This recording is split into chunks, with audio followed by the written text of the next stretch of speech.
UDF സർക്കാർ നടപ്പാക്കിയ KSRTCയുടെ അഭിമാന പദ്ധതിയാണ് പ്രിയദർശിനി സ്ത്രീ സൗജന്യ യാത്ര. പദ്ധതി ആരംഭിച്ചിട്ട് 1.5 മാസം പിന്നിടുകയാണ്. സ്ത്രീ യാത്രക്കാർ ഇരുകൈയും നീട്ടി സ്വീകരിച്ച ഈ പദ്ധതി സ്വകാര്യ ബസ് മേഖലയെ തകർത്തിരിക്കുകയാണ്. KSRTC ഓർഡിനറി ബസ്സുകളിൽ സ്ത്രീകൾക്ക് സൗജന്യ യാത്ര അനുവദിക്കുന്ന പദ്ധതി നടപ്പിലാക്കിയതോടെ സ്വകാര്യ ബസ്സുകളുടെ വരുമാനത്തിൽ പ്രതിദിനം 3000 മുതൽ 6000 രൂപ വരെ കുറവ് വരുന്നതായി ബസ് ഓപ്പറേറ്റേഴ്സ് അസോസിയേഷൻ ഭാരവാഹികൾ പറയുന്നു. പ്രിയദർശിനി പദ്ധതിയുടെ വരവോടെ KSRTC ഓർഡിനറി യാത്രക്കാരുടെ എണ്ണം ഗണ്യമായി ഉയർന്നു. ദിവസേന 6000-ഓളം യാത്രക്കാരുടെ വർധനയുണ്ടായതായി ജീവനക്കാർ പറയുന്നു. പദ്ധതി നിലവിൽ വന്നതോടെ ഭൂരിഭാഗം യാത്രക്കാരും KSRTC ബസ്സുകളിലേക്ക് മാറിയതാണ് സ്വകാര്യ ബസ്സുകൾക്ക് തിരിച്ചടിയായത്. പാലക്കാട്, തൃശൂർ, കോഴിക്കോട്, ഗുരുവായൂർ തുടങ്ങിയ പ്രധാന റൂട്ടുകളിലെല്ലാം സ്വകാര്യ ബസ്സുകളിലെ കളക്ഷൻ കുത്തനെ കുറഞ്ഞു. ഈ റൂട്ടുകളിൽ സർവീസ് നടത്തിയ സ്വകാര്യ ബസ്സുകളിൽ ബഹുഭൂരിപക്ഷം സീറ്റുകളും ഒഴിഞ്ഞുകിടക്കുന്ന അവസ്ഥയാണ്. ഇന്ധനവില വർധന കാരണം പ്രയാസത്തിലായിരിക്കെ ഈ പദ്ധതി കൂടി വന്നത് പ്രതിസന്ധി രൂക്ഷമായി എന്നാണ് യാഥാർത്ഥ്യം. ജൂൺ 15-നാണ് പദ്ധതി ആരംഭിച്ചത്. ട്രിപ്പുകൾ വെട്ടിച്ചുരുക്കിയും ജീവനക്കാരുടെ ശമ്പളം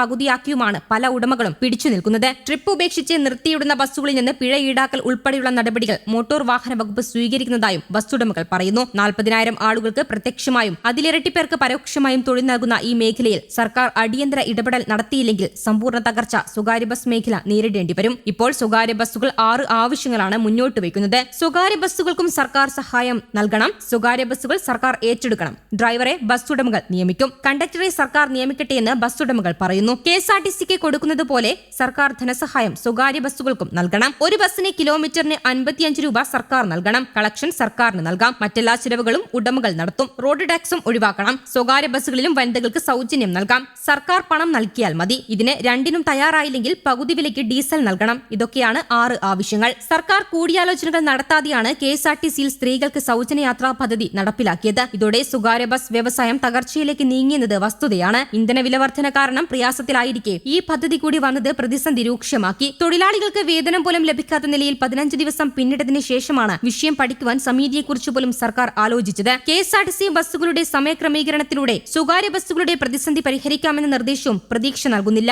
കൂടാതെ സ്ത്രീ യാത്രികർ പലയിടത്തും സ്വകാര്യ ബസ്സുകളെ അവഗണിച്ചുകൊണ്ടാണ് പ്രിയദർശിനിക്കായി കാത്തിരിക്കുന്നത്. പരസ്യത്തിലൂടെ വരുമാനം കണ്ടെത്തുകയെന്ന നിർദ്ദേശം എത്ര കണ്ട് പ്രായോഗികമാകുമെന്ന കാര്യത്തിലും ഉറപ്പില്ല.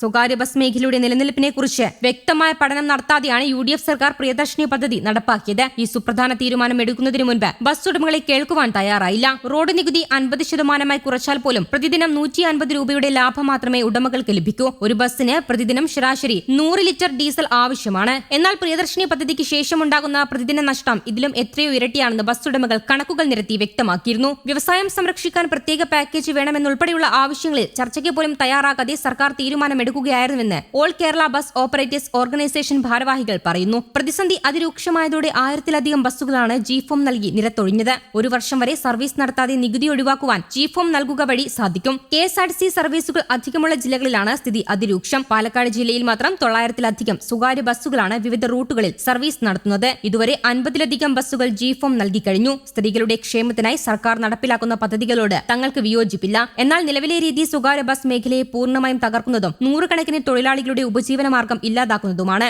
സർക്കാർ ഒരു ജനക്ഷേമ പദ്ധതി പ്രഖ്യാപിക്കുമ്പോൾ അത് എല്ലാ സ്ത്രീകൾക്കും ഒരുപോലെ പ്രയോജനപ്പെടണം. സ്വകാര്യ ബസ്സുകളെ കൂടി ഇതിൽ പങ്കാളികളാക്കിയാൽ മാത്രമേ പദ്ധതിയുടെ ലക്ഷ്യം പൂർണ്ണമായി കൈവരിക്കാൻ സാധിക്കൂ എന്നും all Kerala bus operators organisation സംസ്ഥാന ജനറൽ സെക്രട്ടറി T. ഗോപിനാഥൻ പറഞ്ഞു. News desk Kerala Kaumudi.